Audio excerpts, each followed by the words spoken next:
Ganda dito, no? Anong masasabi mo dito? Yung feelings, yung energy, yung vibes. Sobrang ganda, napaka-peaceful. Tapos, parang it tells me that there's still hope, Yes, Then, same. it's always encouraged me na to, continue lang sa life, regardless, no matter what happened.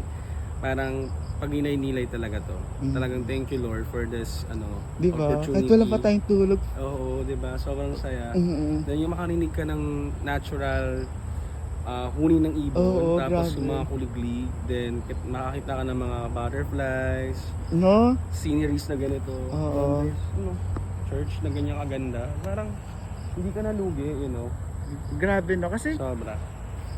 Ganda. tsaka, may pagkain, di ba?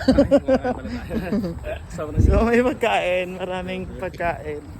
And, yun nga, pagpupunta talaga ako dito, inisip ko kayo na sana makapunta rin kayo dito. And napakaswerte natin kasi, napaka-bless natin kasi si Bishop nandoon, di ba? Gagi! Siya yung Bishop ng buong ng Laguna, di ba? Tapos, nandun lang siya sa atin. Siyempre, parang siyang di ba? Parang wow, oo.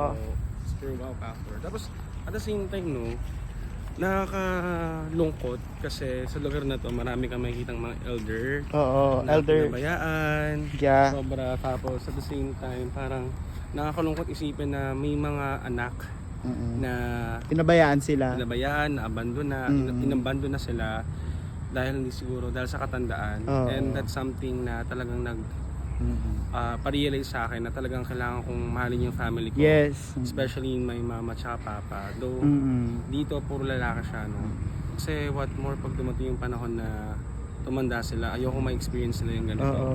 Pero alam mo no, napakabuti ng Diyos. Why? Kasi kahit pinabayaan sila ng pamilya nila, ang Diyos din sila pinabayaan. That's why Ganda nga. may mga taong nagvo-volunteer na may mga mayayaman na mabuting kalooban na tumutulong. Kasi Tama. this will not work kapag walang mga nagdo-donate. Kaya Doon pumapasok ang sovereignty ni God. oo. Ayun na yung divine providence, di ba? Ang galing. Ang magaling ang Diyos, 'di ba? Parang kala mo kasi 'di ba yung mga lolo, they are hopeless sa tingin ng mga tao, pero sa kabilang banda, ang Diyos kumikilos talaga, divine providence. True. Kaya nga kailangan natin maging grateful in a little way kahit paano. So kung meron kang nagdadaanan ngayon, tapos parang pagod na pagod ka, tapos lagi ka nagrereklamo, please look in the other side na may mga taong ganito Grabe. na they're hoping na sana maging goods din sila like ng buhay mo. Kaya kung itong mga problema na feel mo is naano mo lang siya ngayon, then be grateful pa din regardless if it's good or bad. Still, it's not a bad life, it's just a bad day. So dapat maging thankful tayo doon. And At thank you saka, for this opportunity. alam mo ba, mas marinig pa natin yung kwento nila kapag nakausap natin sila mismo.